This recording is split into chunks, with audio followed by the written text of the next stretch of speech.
Good morning, everyone. So welcome to the first webinar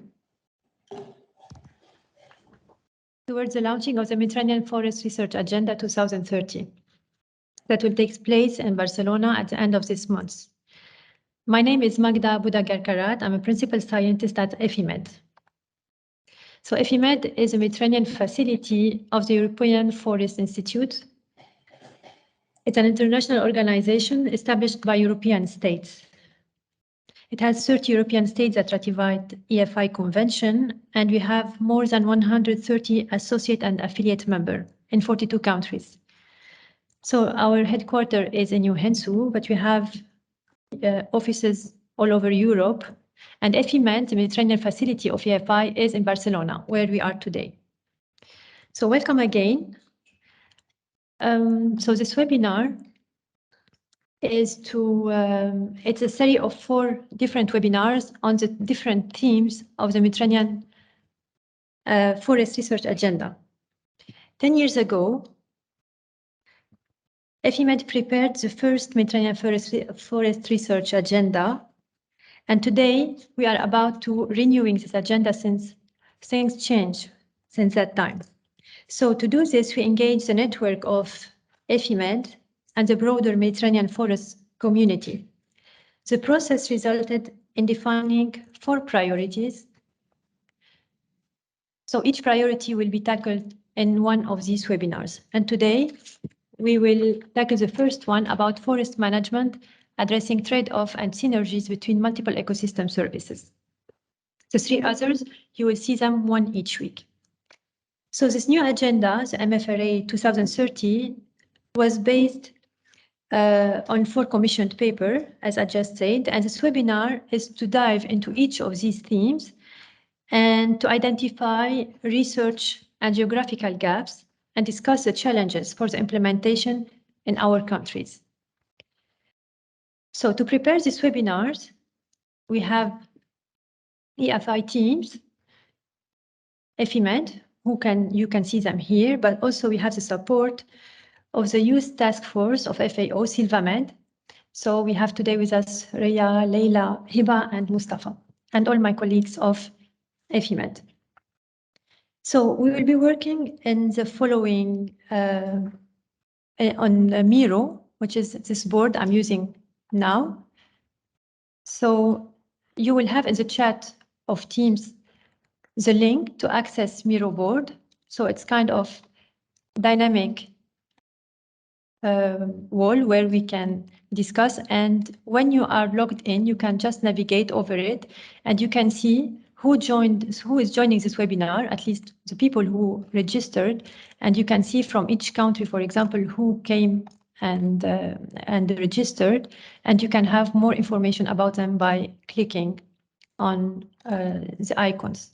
So we have people today from around the Mediterranean, but also from around the world. And you can navigate, as I'm doing now, when you are connected. You just have to enter your email and a password. And you can have also, at the end here, some resources that we put for you, direct link to some interesting paper related to the theme of today, videos, and some reports. And when you have questions or things, you can put them on the chat, and the young people from the Youth Task Force will put them on our board so we can discuss them together. So please connect and join the board. And today, I will come back here. My colleague Edward will be from EFIMED, will be animating this webinar and presenting our author, Dr. Davide Travaglini.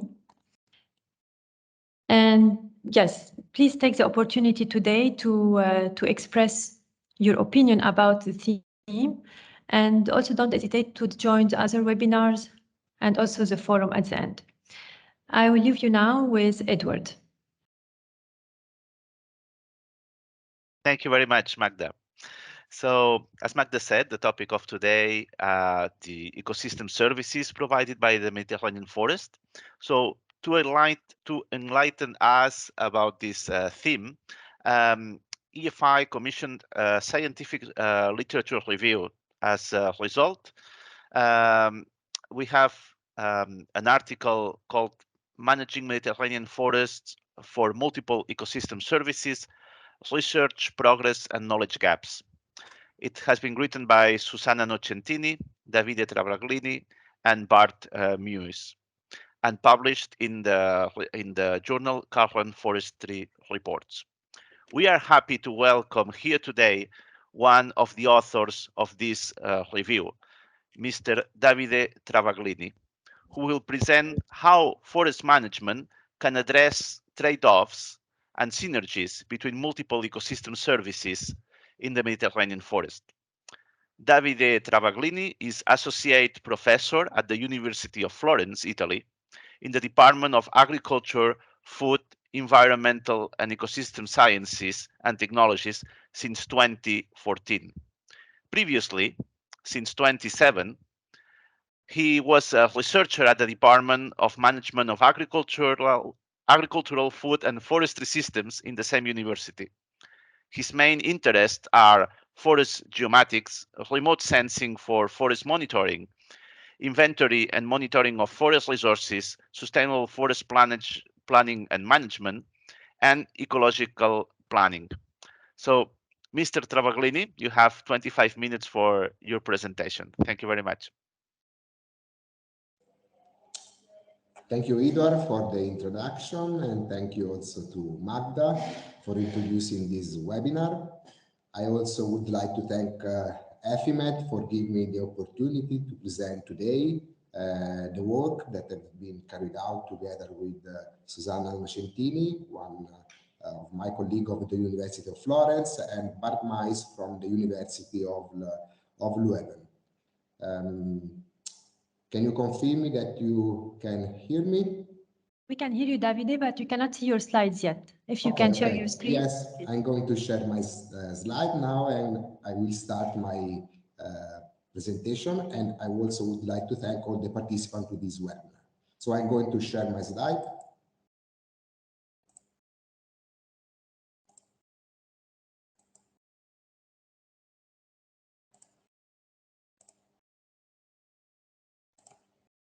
Well, now you should see my presentation. Perfectly. Thank you, Edward. So, as Edward introduced, the title of my presentation is Forest Management, Addressing Trade-off and Synergies Between Multiple Ecosystem Services. I prepared this presentation based on the review paper that I wrote together with Susanna and Bart. So let's start with the introduction. And the demand for multiple goods and benefits from forests, which are collectively named ecosystem services, is growing at global level, but uncertainty remains on how to manage ecosystem for multiple and sometimes conflicting services. One of the main challenges when managing forests for multiple ecosystem services is that they are not independent of each other, and the relationship between them may be highly non-linear. So attempts to optimize a single service often lead to reduction or losses of other services.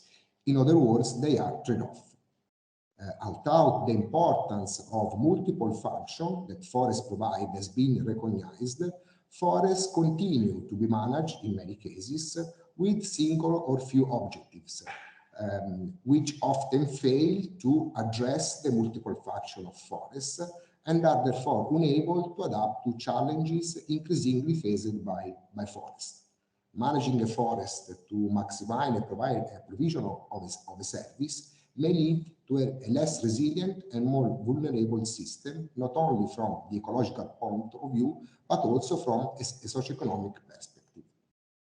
We know that the Mediterranean forests are part of a landscape mosaic, which is the results of the interaction between different variables, different drivers, like, for example, variable climatic and geomorphological condition, regional landform, and a very long history of human influence. The Mediterranean forests are able to provide multiple goods and services which are important for the socio-economic development of rural areas.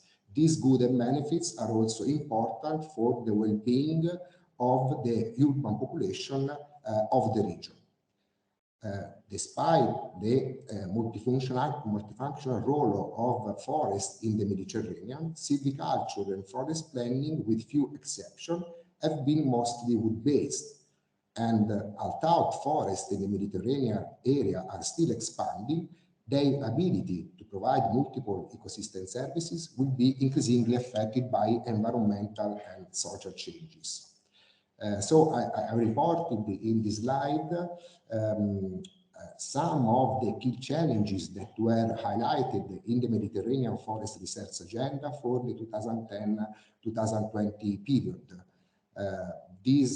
Among the key challenges, I reported these three. I listed in this slide these three challenges, which are related to the theme that we are discussing today.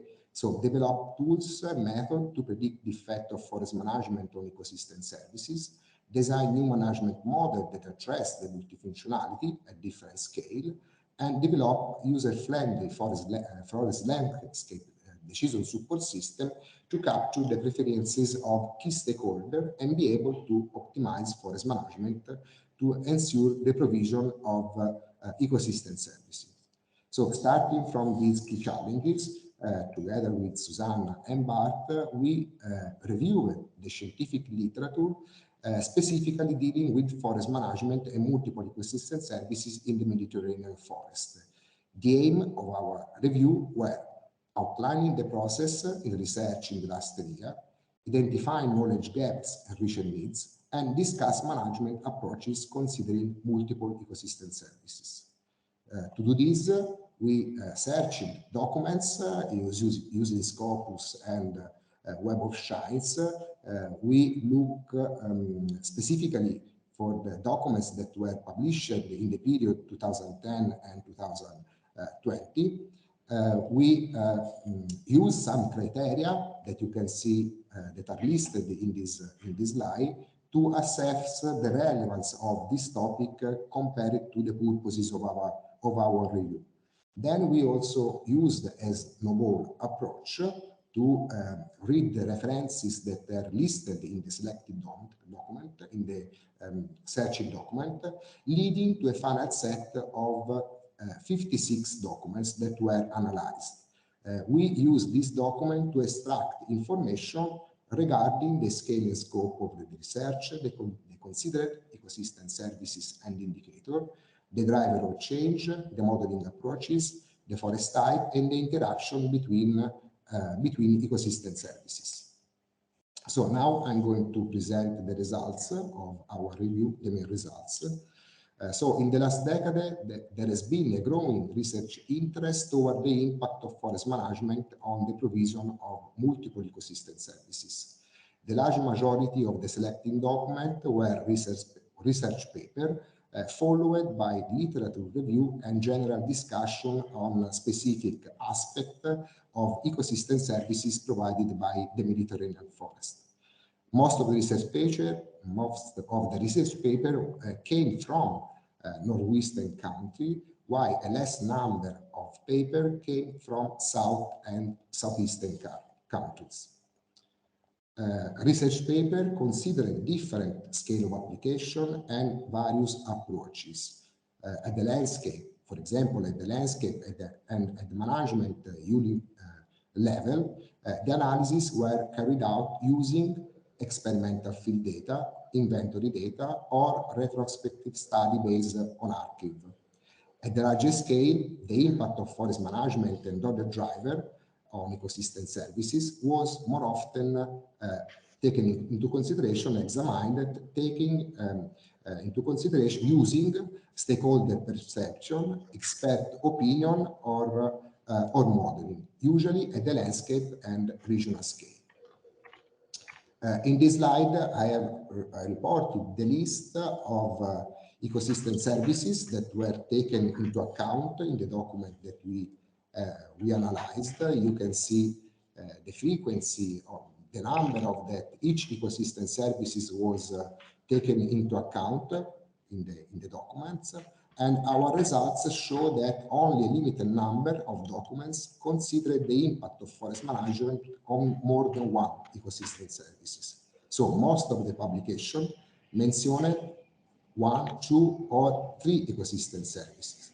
Rarely more than 3 ecosystem services were considered. Wood production is still one of the main management objectives in the Mediterranean forest. However, our results show that in the last decades, there is an increasing attention also on non-wood forest products, which have a relevant socioeconomic role in the Mediterranean context, such as cork, pine nuts, edible fungi, or water. It is also interesting to note that new terms have been coined to refer to specific, let's say, ecosystem services silviculture approach, like, for example, microsilviculture or hydrology-oriented silviculture. Climate regulation, that is carbon sequestration, and biodiversity in generic terms, were the most frequently investigated regulated services. However, we found an increasing attention on specific aspects, like, for example, the importance of lichen communities for microclimate regulation in the Mediterranean forest. Cultural services, such as recreation, ecotourism, or sports, were less investigated. In this slide, I have reported an example of the great variety of indicators that have been used to quantify forest response in terms of the considered ecosystem services. This is not the full list of indicators. The full list is available in the review paper, but this is just to show you the amount of indicators that have been used in the different studies. For example, for biodiversity, as you can see, biodiversity has been measured using 3 species diversity, 3 microhabitat, habitat diversity, and other indicators. Regarding the driver of change, our results show that the majority of the studies considered forest management as the only driver of change. The remaining studies considered no more than 3 drivers. Regarding the studies based on multiple drivers, forest management was most often combined with climate change and, to a lesser extent, with fire. Only few studies combined climate change and biodiversity with management or socioeconomic variable. And at the stand or management unit scale, changes in cell structure and density were the main management features that were taken into account as driver of change. Of course, other driver has been considered, like, for example, the impact of copies versus high forest, or the traditional management versus the abandonment of traditional practices, including grazing in the agro-silvopastoral system. The impact of climate and other disturbances, such as fire, were more often taken into consideration at the landscape or regional scale using modeling approaches. Regarding the modeling approaches, I have reported in my presentation this table that is an extract of the list of modeling that you can find in our review paper. And what we did is, using this table, we try to summarize the main, let's say, content, the main aspect of the modeling approaches that has been developed during the last 10 years. We found an increasing attention on modeling that are able to provide scenario map. And as you can see here, we also try to summarize the different modeling, taking into consideration the forest type that were examined, the list of ecosystem services, the driver of change, and we also try to analyze if the model was able to carry out the trade-off and synergies analysis. As you can see, there are models that are able to do this, but there are only few papers that have taken into consideration the synergies between the different ecosystem services that were examined. The most frequently investigated forest type in the Mediterranean area are cork woodlands, pine stands, like for example Pinus pinea, Pinus pinaster, or Pinus lepensis, oak forest, for example Quercus cherris and Quercus silex, or mixed oak forest, while the presence of broadleaf and coniferous forest were usually taken into account by those studies that worked at larger scale. So, what we have learned from research in the last 10 years? Our review showed that process-oriented research based on field experiment and research protocol is still at the beginning. So this means that we found only, let's say, few number of papers that assessed the influence of forest management on the ecosystem services based on field experiment. Indeed, research based on spatial species data and modeling showed a substantial progress thanks to the growing ability in data processing, but also thanks to the increasing availability of remote sensing data. The analysis of forest ecosystem services and their relationship with driver of change is a complex task. In fact, approaches that are based on one or few ecosystem services allow for a more flexibility in accounting for driver of change, but they provide only a partial view of the multifunctional role of forest ecosystem. Approaches that instead try to analyze a wide range of ecosystem services more often relies on heterogeneous data with differences, for example, regarding the sources or calculation method on spatial scale. So these differences make data combination more complex and less robust due to problem of uncertainty assessment. Also, the selection of the indicator is sometimes problematic. In fact, some indicators that could be important in order to take they into consideration for the ecosystem services analysis cannot be considered because of the lack of information.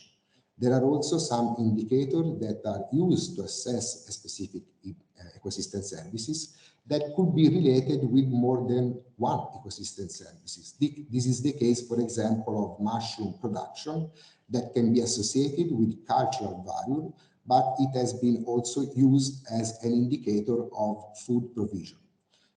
In addition, information regarding marketed services of forest ecosystem, like, for example, ecological and social services, is still scarce. Regarding the driver of change, forest management is one of the major drivers of change in multiple ecosystem services provision, and our review has highlighted that innovative forest modeling techniques have been developed to enhance decision-making in forest management. As I said before, especially spatial models have gained particular attention in the last 10 years because they can provide ecosystem maps that have many potential uses for decision maker and planner. However, modeling complex forest dynamic, especially for long time, for long period, like for example, the competition between trees, shrubs, and grasses is still a challenge for future research. Climate change is a growing global threat impacting on ecosystem services, but our review highlighted that only a limited number of studies considered climate change as a driver in multiple ecosystem services provision.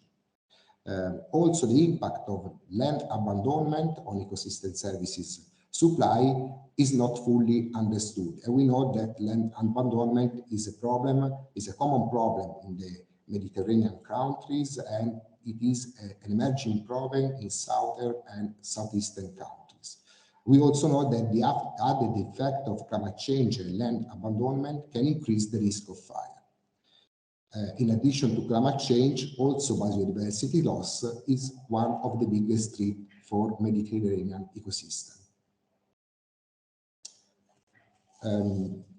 Detecting synergies and trade-off among the different ecosystem services in relation to the considered driver is not an easy task.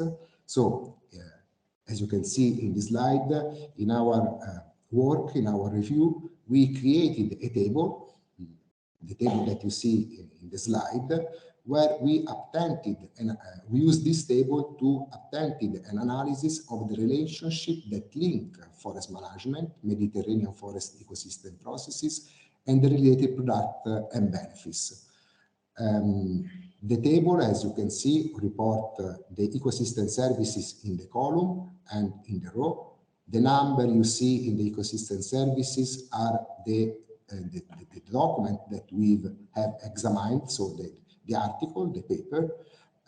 The symbol that you see behind the bracket refer to the driver that were taken into consideration by the different study, and the green area in the table represent synergies between the ecosystem services, and the yellow area represent trade-off between the ecosystem services.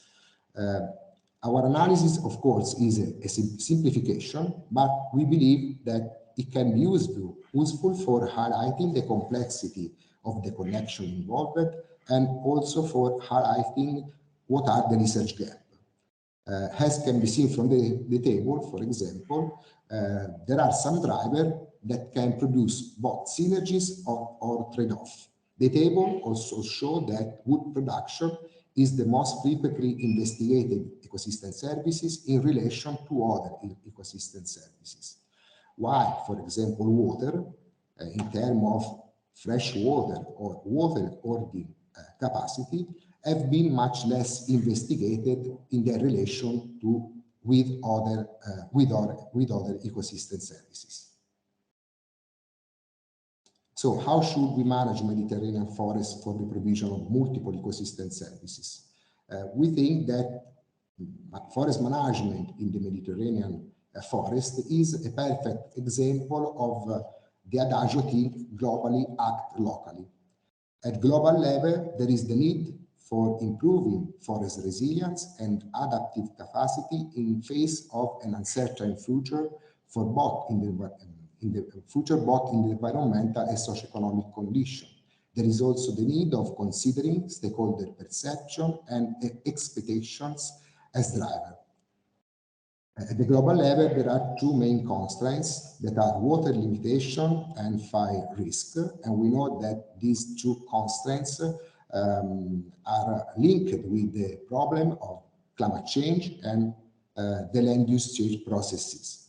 So this point out the need for forest management approaches that can promote synergy between fire prevention and water management at different scale.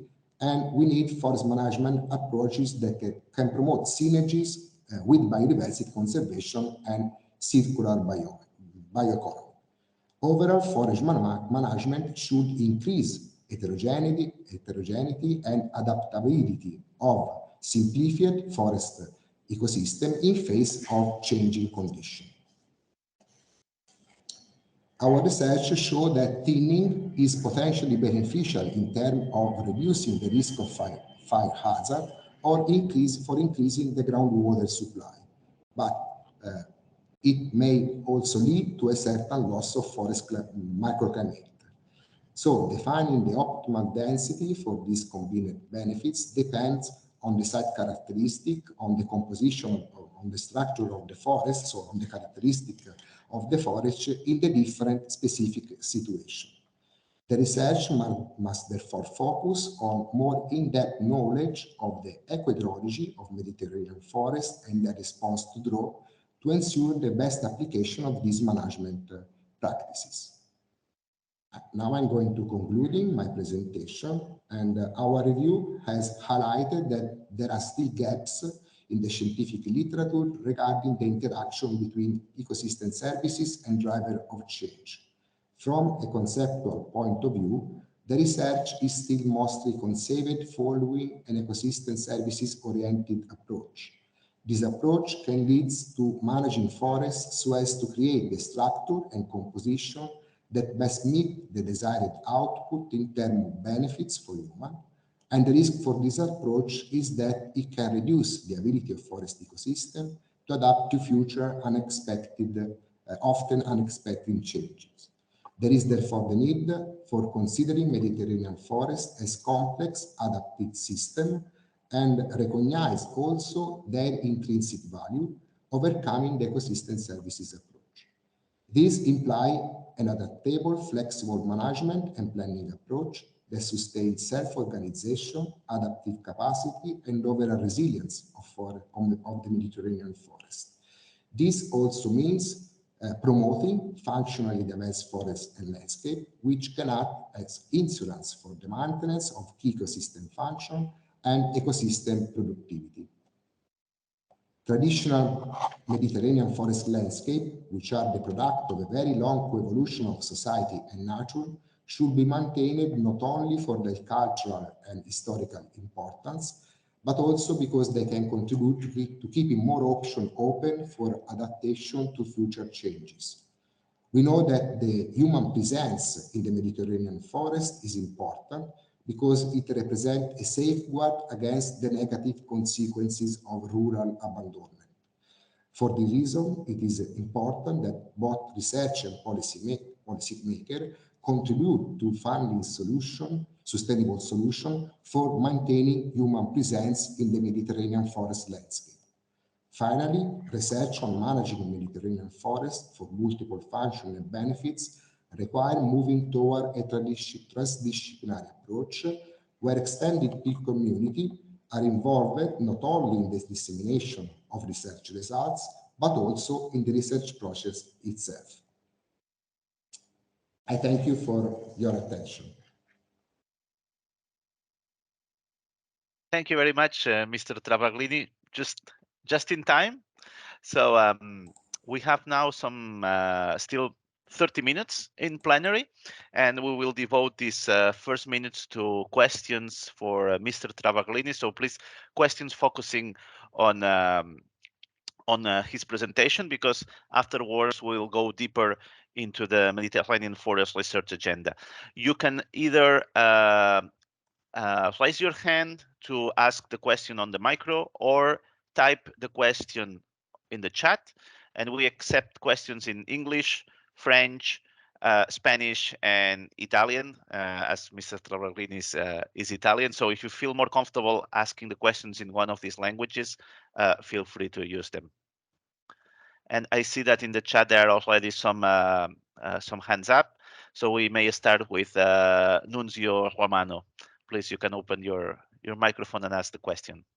Okay, I can speak in English, so I think more people can understand me. Perfect. Though I am Italian. Okay, thank you, Davide. It's an interesting talk. My question is about your experience with this review, because my feeling is that now more than before, people talk about drought in the agricultural and forest landscapes, and people talk about flooding. But from the indicators that you showed, I didn't see, maybe I'm wrong, but I didn't see soil moisture. That is a strong indicator of for drought condition. And this is the first question. The other question, based on your experience, I have the feeling that if we look at the indicators individually, I mean, only one indicator, put all the indicators all together, it seems that is not very effective today. My feeling, and I would like to know your ideas, your feeling, my idea is that we should try to use more some model that put the different indicator all together within a modeling context. In this way, my feeling is that the output of the indicator map, this sort of a composite indicator, could be more effective for the ecosystem services evaluation. So these are my two questions to you, Davide. Thank you, Nunzio, for your question. Yes, the slide that I have shown in my presentation doesn't report all the list of indicators. So there are also, regarding the regulating function, for example, you can find the full list of indicators in the paper review. But yes, you are right. Regarding, so there are less indicators that were used for example, for the protection function of the forest, or for the, let's say, water cycle. So the team that regard the water cycle. That ecosystem service, at least based on our experience, based on our review, has been less investigated respect to other ecosystem services. So probably that could be the need for improving, for developing other indicator to assess that function of the forest, that important function of the forest. And regarding the use of single indicator compared to the use of a composite of indicator, I agree with your approach. That could be a more complex approach to better assess the multiple function of the forest. So that could be more complex, but I think more effective and more reliable for the actual situations.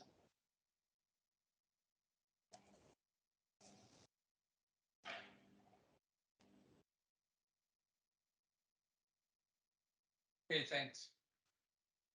Okay. We go back to the next question from Valentino Govigli, please. You can unmute yourself and ask the question. Hello, Davide. Can you hear me? Yes, good morning. Good morning. Thank you for the presentation. I'm Valentino Marini Govigli from the University of Bologna.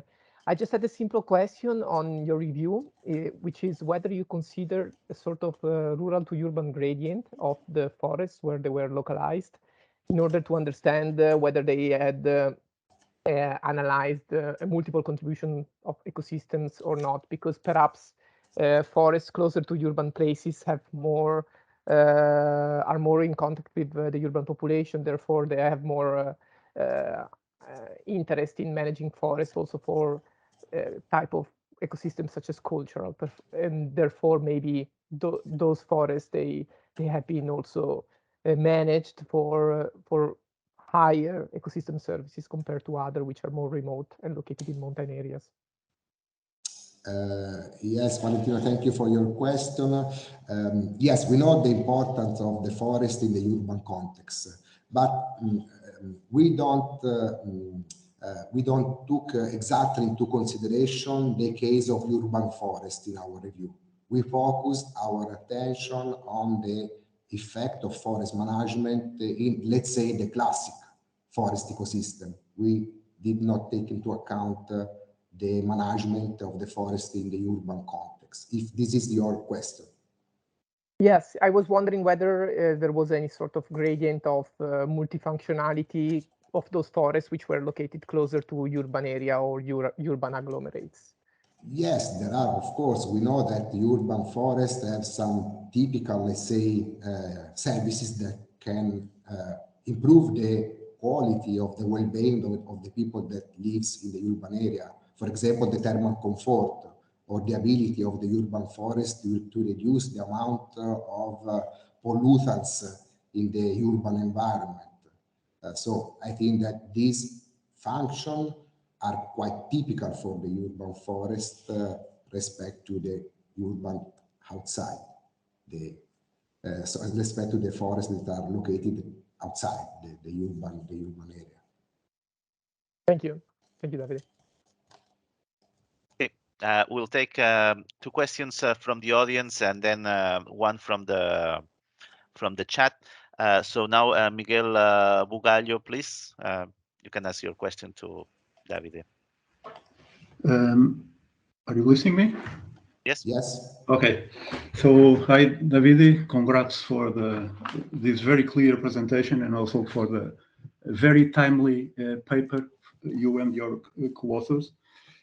Just a question, because you mentioned that not much is known about land abandonment, but you also, through the review, emphasize the importance of human presence in our Mediterranean landscapes. I just would like to know your personal opinion about this wilderness movement that is taking momentum all over Europe and also with some cases in the Mediterranean. How do you perceive this concept in agreement with the review that you just made for this paper? And again, congrats for the presentation and for the paper. Thank you, Miguel. Yes, let's say that the problem of, not problem, but the process, the abandonment of the rural area, I know, of course, better the situation in Italy, but it was interesting for me reading how in other European countries the situation is very similar. I remember that I have read one or two papers that were written by colleagues from Spain, and their description was exactly the same, the situation we have here in Italy. I think that land abandonment can have both positive or negative, let's say, consequences, because the abandonment can also determine the renaturalization, let's say, of some area. But we know that, especially in countries like Italy or Spain, I believe, that the risk of one of the risks of the abandonment is that fire, for example. If the people doesn't live in the area, if we doesn't manage the forest, we know that fuel load accumulation in the forest could increase the risk of the fire. So if the man is present, is monitoring the forest, that could be a method, let's say, to have the control of the land in order also to reduce the risk of the fire. So that could be a negative consequences. But of course, that abandonment can also have a positive effect. So I think that we have to study to improve our knowledge of what could be the benefits or the risk of the land abandonment on the ability of the forest to provide the different ecosystem services. I think that there are still several questions opening on this thing. There are some studies that have considered, of course, this land abandonment, but the number of the study, in my opinion, is still little on this thing. Thank you. Thank you, Davide. I'm happy that we opened this question of the effects of land abandonment, because we have a researcher here in the room, Mr. Ignasi Torre, who has studied one of the impacts of land abandonment of small mammals. So maybe Ignasi Torre, if you could shortly explain the results of your research. Hello, good morning. Thank you for the presentation. Well, I would like to introduce my research. I am a coordinator of a small mammal monitoring program in Spain, and we are monitoring populations of small mammals from 2008 until now. So we have yet a relatively long time series that allows to see that, for example, common species are declining, and these species are normally associated to open habitat. I think that one of the situations placed in table 3, you said, Davide, that forests were important for keeping biodiversity.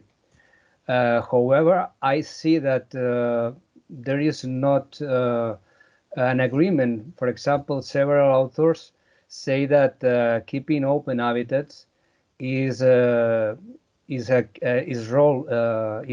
important for keeping biodiversity, not forest. So what do you think about? Because I think that in the process that we are, that landscape change is giving afforestation. What can we do to fight against afforestation, at least here in the Mediterranean or northwestern Mediterranean, where we have this problem of afforestation? Of course, in other areas, for example, in South America, is the contrary. We have a loss of forest. But here, if we let nature to act, we will keep forests without doing nothing. However, what is the way to preserve mosaic landscapes or to preserve open habitats for biodiversity? What do you think? Yes, I agree, and I know that open habitat are important, so we should maintain open habitat in order to have a mosaic of different ecosystems at landscape scale in order to have a complex, an overall biodiversity. So not only the forest, of course, also open habitat are important. It is true that within forest we know that there are several important organisms that lives inside the forest. So in this term, the forest ecosystem are important to conserve the biodiversity. But we know also that, for example, open area must be maintained in order to have an overall biodiversity and landscape scale. So I think that that is, let's say, a problem of land planning. So we have to be able to manage all the landscape and be able to maintain this complex mosaic of different land uses. So it is a problem of land management, in my opinion. Yeah, but for example, here in Barcelona, around we have a natural park network. I don't know if you know these parks, but in the north, there is a serious problem of afforestation. That we have parks that have a surface more than 90% of forest. Mm-hmm. And I think that at the capacity of land managers is not they can do very much to improve to provide open habitat. And I think that unfortunately wildfires will be the only way to keep these habitats open. Maybe also prescribing fires that are useful for that. Mm-hmm. And owing the fire recurrency that is expected, we do think that this will be a management form of to keep these open habitats, because if not, in 50 years we think that we'll be keep only forest. Yes, I agree. We have, let's say, in some form similar problem, let's say in Italy, because in Italy we have also in many countries or many European countries that we have a natural expansion of the forest. So we know that this natural expansion usually forest return in the open area. So these open areas now are closed. So we should manage our forests in order to maintain this open area. I know that there is in Italy, for example, a life project where they are using the control fire to keep open area open. So that could be a method, for example. Of course, it's not the only method, but could be an option.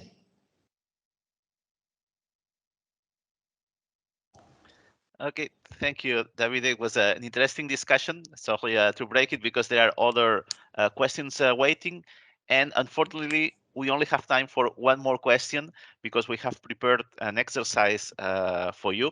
So I will take the question from Branislav Trudik and then jump to this exercise.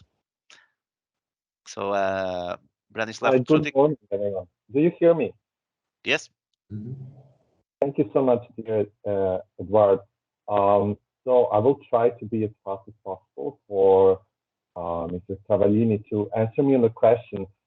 Have you maybe encountered any kind of reference or research on in situ, ex situ conservation units of Mediterranean forests and genetic resources in your search so far? And yeah, I think it would be very interesting to have this kind of data also available, or maybe this kind of meta-analysis done. What kind of ecosystem services do forest genetic resources units are providing? Thank you so much. I hope that I have understand well your question because the sound was not very good. And so regarding genetic diversity, yes, genetic diversity is an important aspect for forest conservation.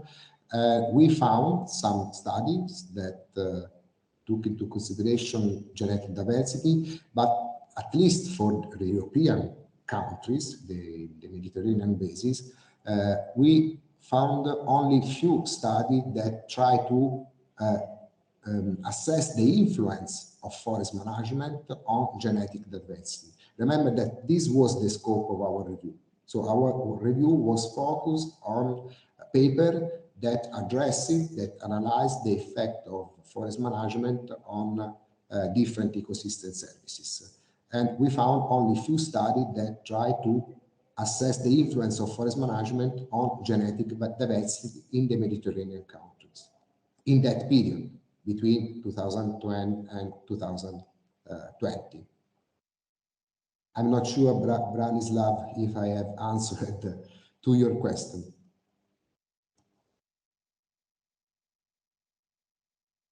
Thank you so much for the answer. Would it be possible to have these papers or reference available somewhere, or just citing? Thank you. Okay, I think Davide, that you can publish your email address in the chat so people can contact, because I see that there is another question in the chat, and there was Heidi who also had raised his hand.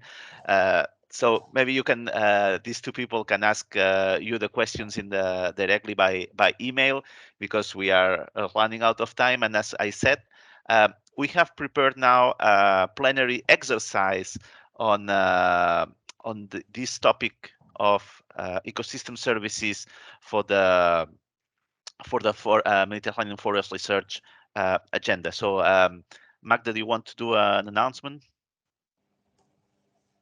Yes, I just wanted to say that all the papers we are talking about are somewhere in the resources part. So the genetic diversity article is among them also, and we can they can have access to them. Thank you, Magda. So now that you are warmed up, we invite you to answer a short online survey about the research questions on the theme of ecosystem services.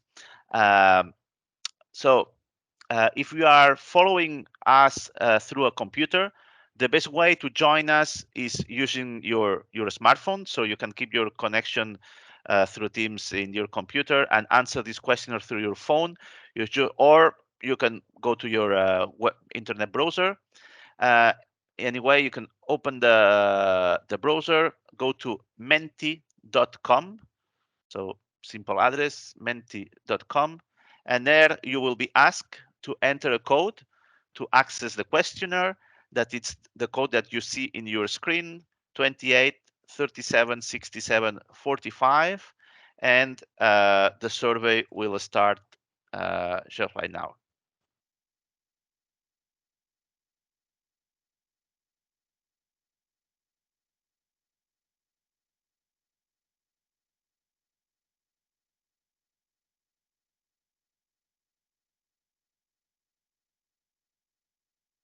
So as I said, this questionnaire is focusing on the research questions on the topic of ecosystem services. And the first question has just appeared now. This is the easy one, is the country where you come from.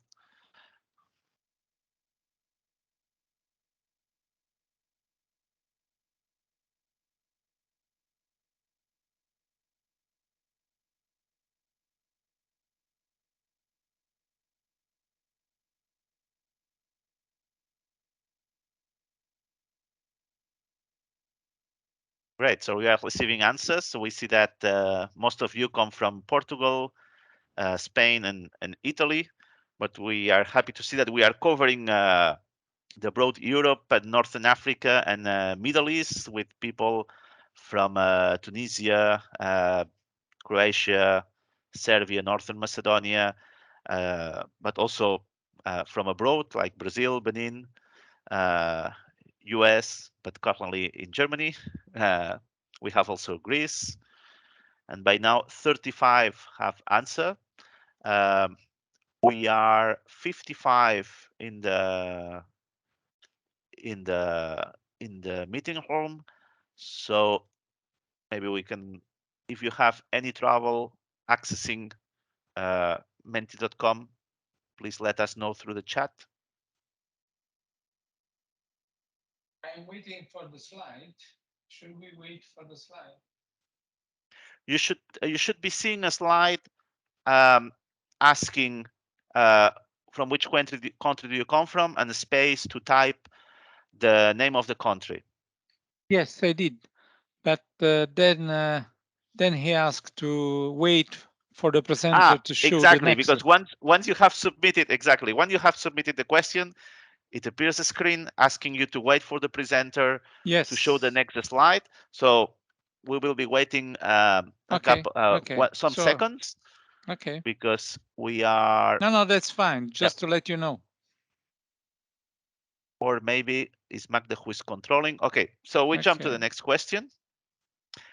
This next question is a little bit more tricky because we are asking, we identified in the Mediterranean Forest Research Agenda 8 research questions that should be answered during the next 10 years. And we're asking you, for your country, how relevant these research questions are. So you will see a gradient for each one of the questions, from strongly disagree, 1 point, to completely agree or strongly agree, 5 points. So you can move the cursors along this gradient depending of this research question is, do you agree that is relevant for your country during the next 10 years? Yes, maximum 5 points, strongly agree, or not relevant, strongly disagree, just 1 point.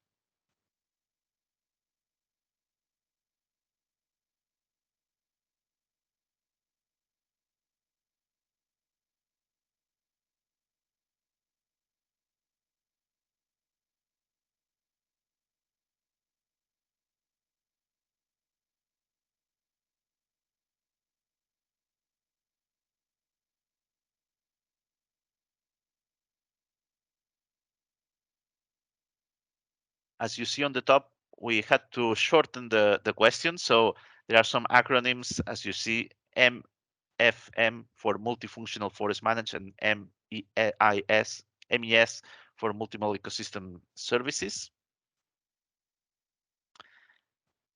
And by now we see that 7 people have finished their choices.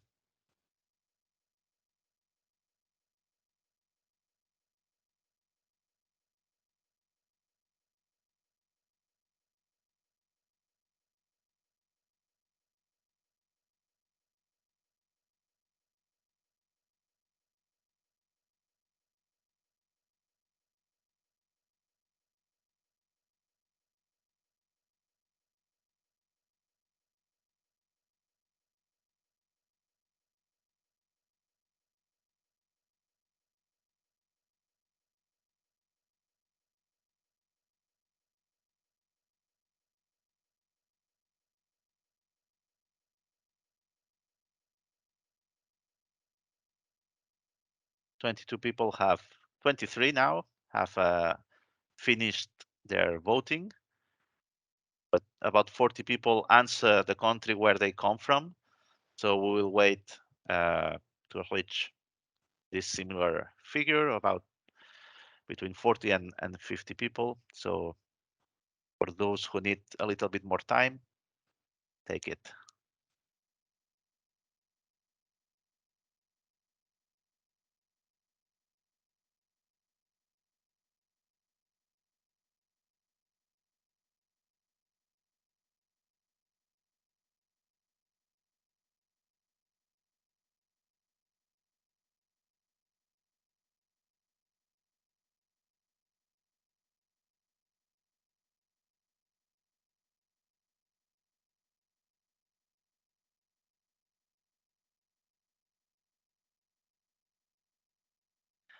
Okay, 40 answers.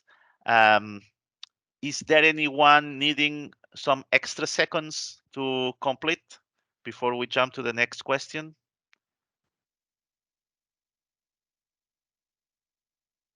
If you need some extra seconds, you can raise your hand. Of course, raise your hand in the app, not not in the camera, because we may not see you. Okay, there is at least one person needing some extra time, so maybe we can give you 30 seconds before we jump to the next question.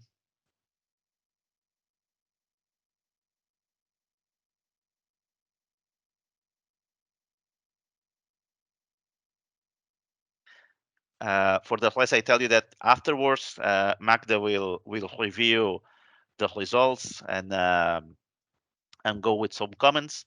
Okay, so next question. Is there any missing research question?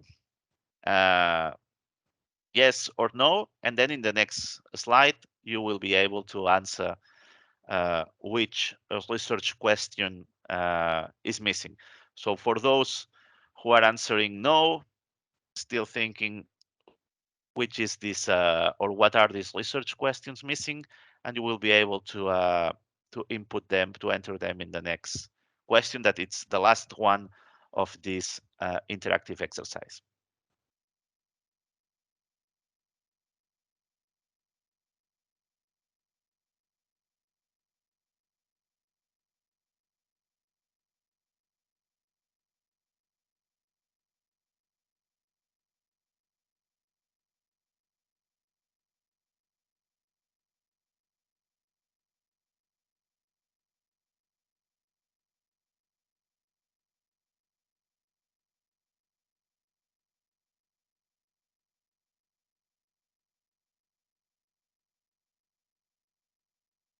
Okay, we are 37. Let's see if we can reach 40, or maybe we can go to the next, even if you didn't answer, but in the next question you think that, oh yes, there is a missing question, you can type then.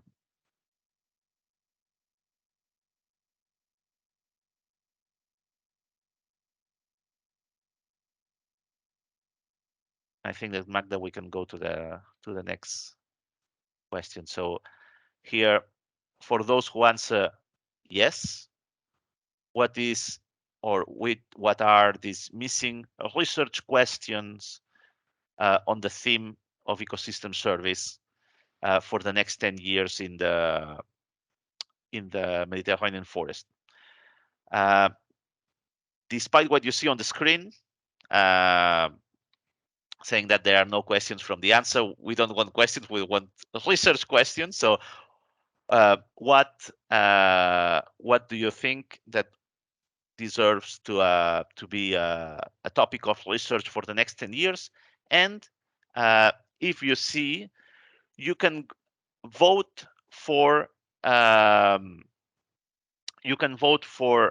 research questions from other attendees that have already typed them. So you can order other questions, other research questions by chronological order or for the most voted, and then you have the pictogram of the thumb up, meaning that you agree that this research question is important for your country. Again, think about your the geographical area of your country, because your answers then will be analyzed country by country. This will be very relevant to identify if there are some differences between Mediterranean countries or not. So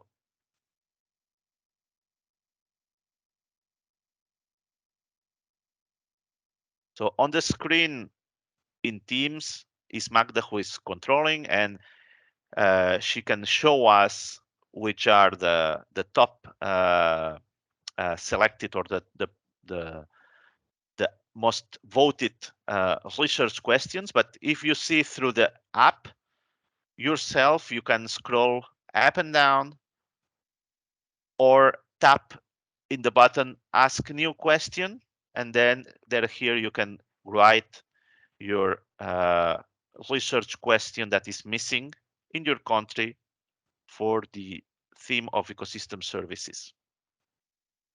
So ask new, but the button Ask New Question.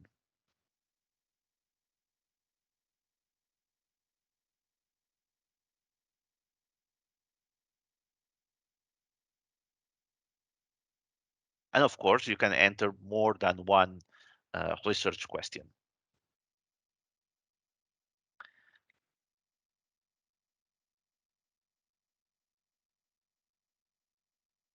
I see that by now we have 9. The most voted has 18 votes.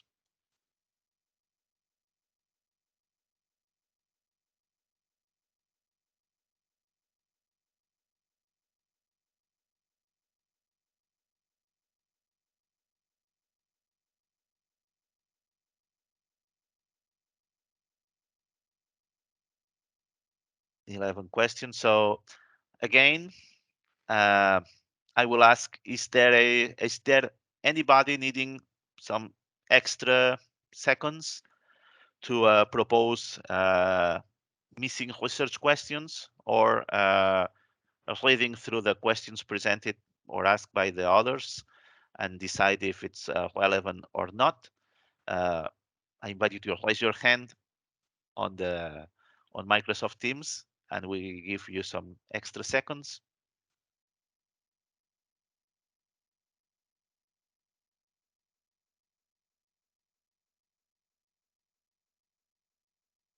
I see that there are still some people voting, but we are now at 12 missing research questions. And I think that now, yeah, I hope that you all had time to express, to enter the information that you wanted. Thank you very much for this wonderful exercise. And now, in some seconds, Magda will share on the screen the global results. And after that, we have, as we are 52, and to have a global discussion would be difficult. We have prepared a more intimate space. You may know from Zoom or from Teams the breakout room. So you will be separated in smaller groups and have other discussions and exercises on the topic of the approach. So how these research questions should be methodologically approached in your countries. But this will come after Magda shares with us the global results of this survey. So Magda, the floor is yours for the presentation of the results. Thank you very much, Edward. So in fact, what we are seeing here are your reaction to what we proposed. So what you will take from this webinar will be further discussed with other webinar's result in the final meeting, final forum at the end of November. So some of the questions, for example, you asked here, are somehow covered by others' agenda. You can imagine that we have cross-cutting issues between the different thematic, the different themes proposed. So we will take all of this and see if any of this question is not addressed in the other part of the agenda under other themes, and we can still include it in the agenda. Now, in order to see if this question and the research approach we proposed in this agenda fits your country and your research institution or other institution, you are invited to reply in the breakout room, so you can have more interaction between you, and also reply to those questions. So I will go to. Sorry, you can see here. So we are now going to break into separate rooms with smaller members or smaller number of attendees, and we'll have a similar exercise on Mentimeter launched also by Magda, asking us which is as she said, which approaches are adequate in your countries, and we can have a discussion in each breakout room, and then go back to plenary at about 12:25 at Central European time. So we should have about 15 minutes for the breakout rooms and this second exercise on the approaches.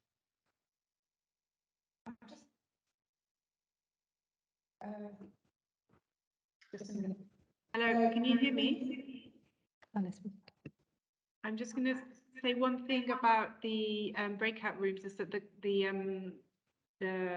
facilitators are not the ones you see here on the screen. You've all been assigned to a breakout room, and so you'll find your facilitator. Those are the names of facilitator. They might not be facilitating your room.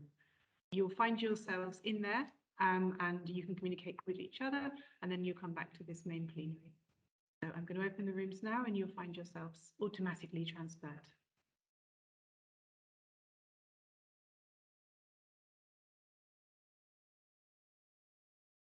Here we are back again. I hope that you had time you are to. Muted, Edward. I'm muted. Hello. No, we can. I can hear you. I can hear Edward. Yeah. Yes. Okay. Okay. So I hope you had time to answer the questionnaire, and meanwhile discuss a little bit with your colleagues. Maybe Magda, if you have the results of this survey, you can show them, and then we go group by group and present the highlights of your discussion. So Magda, do you want to introduce the main results, and then we go to the main highlights of each group? Yes, please do. I'm sharing already my screen. The results are online, are on the screen. Okay, so well, the country of origin, we see that we keep the same. So Italy, Portugal, and Spain, and we see that most of us we are researchers. I included myself in this category, and some students, and I think that well, it should we will consider these results in the analysis, that most of us are researchers, and then we may get the attention of other representatives of other sectors in other events or other activities. Edward, maybe the people who put others, the 3 persons, can just put on the chat. They are representing which sector, so we can consider them next time on the questionnaire. Yeah, so please, the the 3 people, if you are still here, who identified as other sectors. If you can enter into the chat the name of the sector. And then here we have the main question of the questionnaire, which are the main challenges. So we clearly see that insufficient funding, it seems it's a main challenge for most of us, followed by the regulatory framework. So of course, you may have interesting approaches to solve ecosystem services issues in your countries, but if the regulatory framework does not allow to implement them, something has to change. And most of you identified regulatory framework as a main challenge, followed then by the existence of infrastructure that in some case may be also related to the lack of funding. And let's see if some of you posted other challenges in addition to these 5.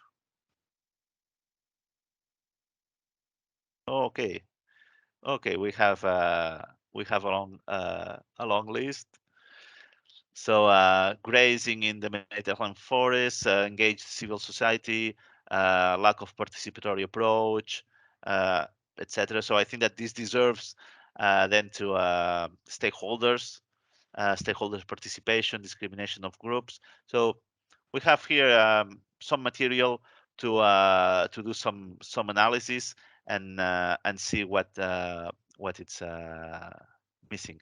I see in the chat that there are some reactions to the question of which other groups do you represent. Someone saying, although not being in this capacity here, I'm working on food and agriculture organization, so in the FAO, International Intergovernmental UN Agency as a consultant. So happy to see that we have a representative from an international organization.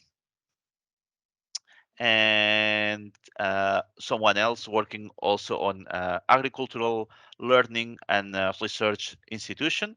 So very happy to have people from the agricultural side, because some of these ecosystem services, some of them usually overlap with agricultural activities. Interesting to have a more transversal point of view. There is also a technical advisor on the Director General of Forestry, Natural Heritage, Forest Public Administration. So thank you for having identified these other fields of expertise, and maybe someone mentioning also nature conservation. So as we have seen, forest management is not only to extract wood, but to provide some ecosystem services, and some of them not requiring an extractive activity.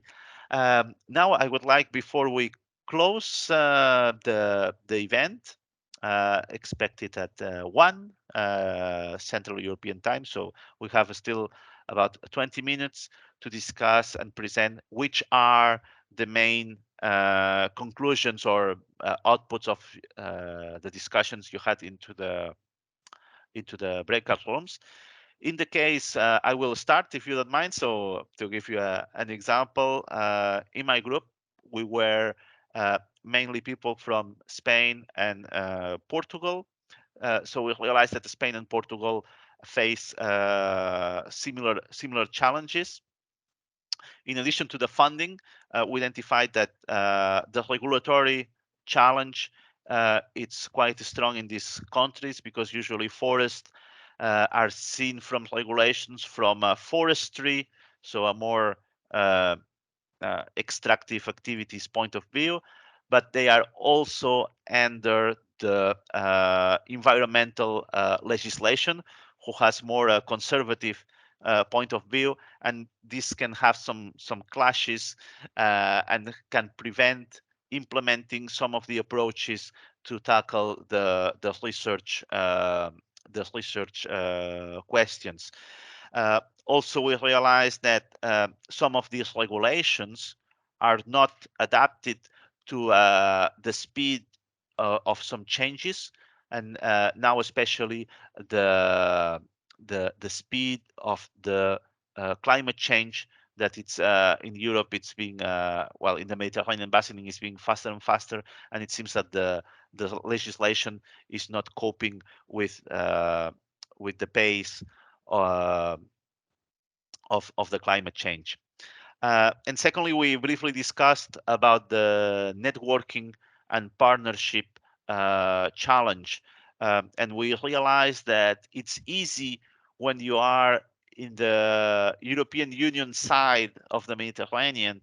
For researchers, we have many research programs. Maybe most of you know the Carbon Horizon Europe and the previous Horizon 2020 programs that facilitated this networking and partnership.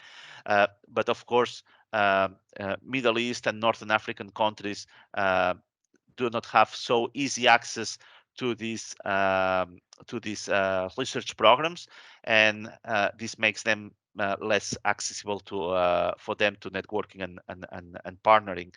And even if we are in Europe, we realize that existing networks doesn't mean that all researchers are included, and that in some cases you need to push, you need to force to access some networks, some partnerships. So the conclusion is even if these networks and partnerships exist, this doesn't mean that all researchers have easy access to them. So somehow they should be open enough to welcome new members. So any other reflections from other groups are here to be expressed, and I think that it's Magda who is taking notes in the Miro board. So go ahead for the other groups.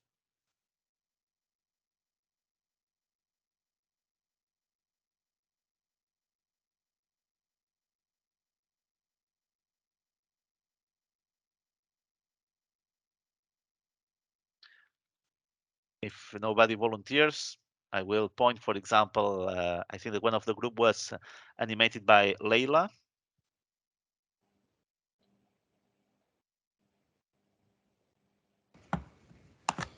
Yes, thank you, Edward. I was actually in a room with Mr. Davide, Antonio, Miguel, Carola, and Mr. Nunzio. We didn't really discuss the questions out loud. Everyone was answering on their own, but we did discuss Davide's presentation and technical issues, if any, found any problems, which was not the case. Okay. So maybe we can jump to the group of Hiba, Mohammed Hiba. Yeah, I was happy to share the floor with a few interesting people, Seva and Yahya, Alicia also. The main topic was the main topic was forest fire as a main challenge to ecosystem services and forest management in general, which is like the major challenge, I guess, for Portugal and Spain. In addition to that, desertification in the south of Spain was also another key challenge to that faces the ecosystem services and forest management in general in Portugal. And the main challenge regarding the integration of ecosystem services and in the forest management plans is how to maintain these systems and in a way that they will be able to provide the people with the services for a long time, despite all the challenges present or the upcoming ones. Okay, thank you very much, Hiba. We also had a group with Hoya. Yes, hi. So in our breakout room, we were from Germany, Albania, Spain, and Portugal. mainly the main challenges were, as you have showed them, Edward, the regulatory framework and the funding, but as well as the knowledge transfer. This is very important. The knowledge transfer between researchers, all the stakeholders in the forest management, researchers, politicians, forest owners, and the society. So, and this is how the scientific knowledge about forest management and ecological and ecosystem services provisioning can be better communicated, so the regional and the local politics can help or support in the owner and the society contribution. Okay, thank you. I don't know now if there is any missing group to express their conclusions. Otherwise, There's still one group, Edward. yeah, that it was led by Mustafa. Yes. Mustafa, are you there?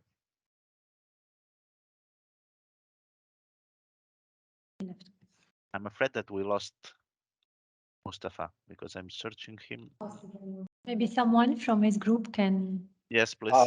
Yeah, if you hear me properly, I can just very shortly summarize what we discussed. I mean, we didn't discuss that much, like verbally, but we came to conclusion that there are two very cross-cutting presented challenges within the countries of European continent, no matter Mediterranean region or not, because I'm from Serbia and there was participants from Germany as well.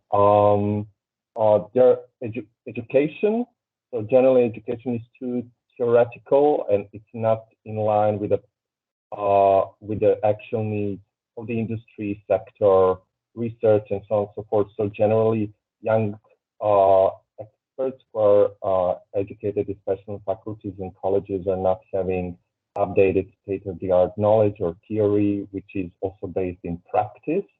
That's one of the reasons why, for example, in Southeastern Europe, I might say courageously that we are also lacking expertise for this kind of research and work on ecosystem services, especially in Mediterranean and exotic species. The second one are for sure political factors, which are particularly specified for Western Balkan region, like non-EU countries, like misuse of power, lack of governance, violation of human rights, a lack of participatory approach, a lack of structural dialogue, and everything what considers forestry sectors and ecosystem services as such, and for sure the lack of knowledge. So we are having a lot of knowledge gaps of what are actually ecosystem services in the Southeastern Europe, what kind of services we have here, not just for forest genetic resources, but for forest alike. So this is my summary. Thank you. Okay. Thank you very much for giving this scope on the lack of skills of adequate curriculum at the universities and vocational schools. We have now time for extra discussions. But of course, all this information will be used to continue updating the Mediterranean Forest Research Agenda, and especially the surveys that you answer are very valuable for us. Edward? Magda, yeah. Yes. So just jumping on the last remarks that was done concerning the curricula and the research, etc.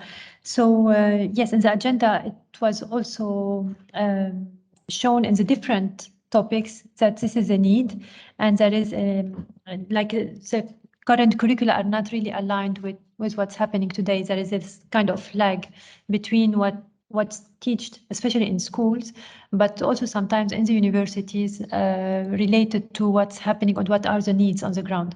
very often we wait until the last year of the master to go on the ground and see the reality and what are the real challenges and the actual challenges. So yes, we will tackle this point, and many European projects, I know some of them are already tackling this by encouraging to create new master degrees or to integrate this kind of courses inside the masters. But I wanted to point out also another point concerning what we call the parachute science. And this is what we are trying at EFIMED to involve the both rims of the Mediterranean. And we see, like, for funding exercise, for example, we have much more facilities for European Mediterranean countries than the others. And we try to do what's possible to manage to bring them together and to find, through some development agencies sometimes, additional funding in order to let them work together. But here I would like to stress a point. Very often, I'm not talking about the Mediterranean, but also in the research in general, we have some teams from what we call the developed world coming to other countries just to make their research without helping any local resources through capacity building or others. And we would like to emphasize that in EFIMED, whenever we encourage people to work together, is really to build these capacities and work by exchanging research and resources between the both rims of the Mediterranean. So when you have a research project, for example, from France done in Lebanon, it will be done through engaging Lebanese researchers or Lebanese institution or NGO, but also taking some trainees to work on this project. And when they publish together. So we are really keen to encourage this kind of collaboration. But also we have, what's happening today on the other side of the Mediterranean is coming to Europe soon. So also Europeans have to learn from what's happening in other countries, how they are dealing with this desertification problem, or sometimes overgrazing, which is not the case. It's completely opposite. It's like just we have a lot to learn from each other and exchange some of our experience. And through EFIMED, through the network we are building and we will be having every second year, it will be a platform to exchange on this kind of topics. So if you have something to say according to this, or you want to share an idea or a way to collaborate, this is the place to do it now and in the forum. Magda, can I say something on this? Yes, please. Yes, very right, and very to the point. This kind of scientific imperialism that has been practiced in the European Mediterranean in the past decades, and now in other countries, from us included as well, going to other countries just to do our research without leaving anything behind, not even a joint publication, is a disgraceful practice and should be strongly discouraged. So I really like your approach on building cooperations and networks with other scientists in other countries of the so-called developing world, whatever that means. And but I have to disagree with you on what you said, that what is happening now in North Africa will come to Europe. It is already in Europe. It has been for the last decade, and we are struggling to make sense of it, and we're struggling to convince stakeholders and forest managers that climate change is not something that will come in the future. It has already a history of at least 10, 20 years, and we are now in the midst of its let's say its first aftermaths. The fact that you can still go for a swim outside my window now on Lesbos, where I live, and that it hasn't rained yet, and it's 3rd November. The first rains are delayed in the last decade for at least a month. It's already a proof, if they're needed, if we needed a proof, that this is already the case, and we need to adapt very quickly. to this kind of situations, and not just adapt. We need to convince people. Very right. The rest of the participants said that at least in the European part of the Mediterranean, there is available funding. There is. Funding is not an issue. Working with bottom-up policies with forest managers and trying to involve more people in this is the real issue. And working along countries, not just in forests that exceed borders, but also learning from other people and adapting solutions is something that we should all be more actively be participating in. And so I really liked the questions that were set up, and I hope to be involved in some way in whatever will come up from this is. And I would also like to stress something else, that we need also a little bit to stretch the definition of forest concerning the Mediterranean and include also cultivated species, if that be. My perfect candidate is olive plantations, of course, not perhaps the intensive olive plantations of Crete, but the extensive and semi-abandoned olive plantations. They are a forest in terms of functions, in terms of ecosystem services. They are forests, and we should be considering them actively as forests and not just as cultivated land. Thanks for updating the list, the link, Sarah. It just was broken. Okay, that's it from me. Thank you, Thanasis. I would like to tell you that also not only olive, but also carob or many Pinuspinia trees that are considered somehow for carob cultivated or for Pinuspinia for ecosystem services. Yeah, but I would also like to stretch it and ask you not to see, or for some of you not to see in the forest only trees, but also biodiversity within the forest. And you will have the opportunity in the other webinars also to consider this and to see how all of those things are related and how the management is really key.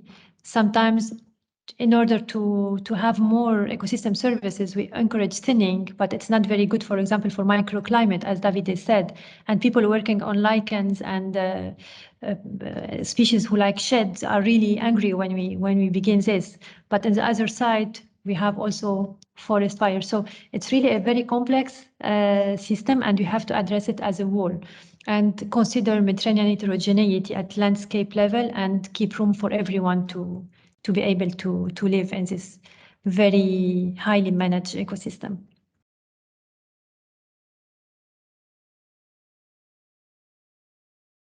If I may add something, because Sven very rightly pointed to the issue of subsidies that is very important for Mediterranean Europe, at least, because I don't think that in any countries, Spain and Portugal joined in 1984, so I don't think there are any living farmers who remember life before the Common Agricultural Policy.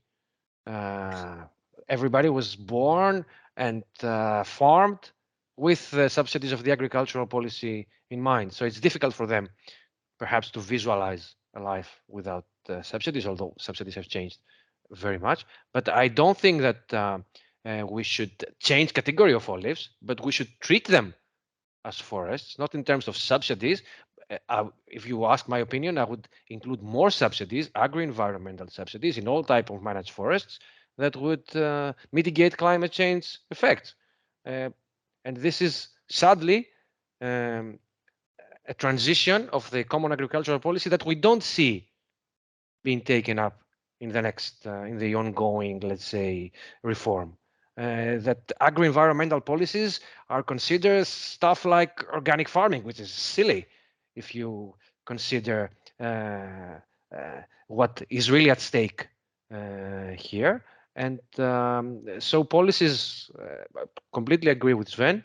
And but I would like to let's say to bring forward a new way around the issue, to reformulate our own policy environment and try to actively involve people who do more not just being there and receiving a check, but doing actually something more for climate change and biodiversity.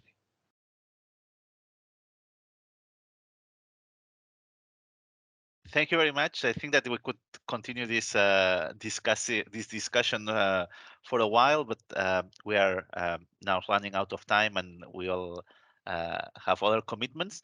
Thank you for being here, and I think that as Magda did the welcome to this webinar, she will present you now which are the next steps and the next activities related to this Mediterranean Network Forum. Thank you very much, Edward. So I would like to thank you for animating this event and doing an excellent job, but also all the COM team was here with me in the room, but also the youth task force and all the people who made the discussion very interesting and contributed to this webinar.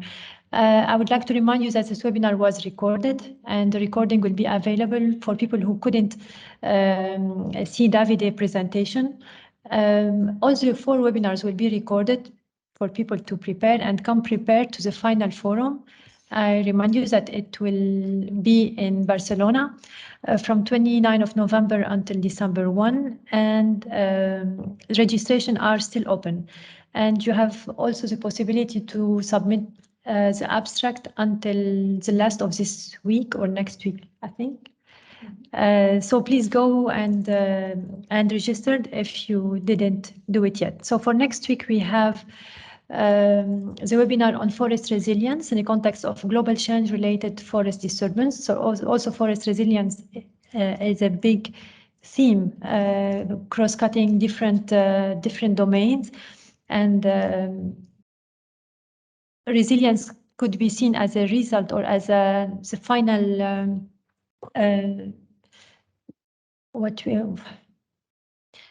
like the resilience. We all want our forest to be resilient so they can stand whatever will happen in the future. So please join us for next week. I think registration for this webinar are still open, and it will be animated by Joan Pino from CREAF on behalf of the authors of this paper. So I think that this is all. I didn't forget anything. So you have now access to Miro board. We will be adding some more materials to the resources, so you can see them, especially the 4 commissioned paper we talked about, because in this Miro today we have only the paper of Davide and colleagues. So stay tuned, and thank you for joining us, and see you next week, hopefully, and in the forum. Thank you.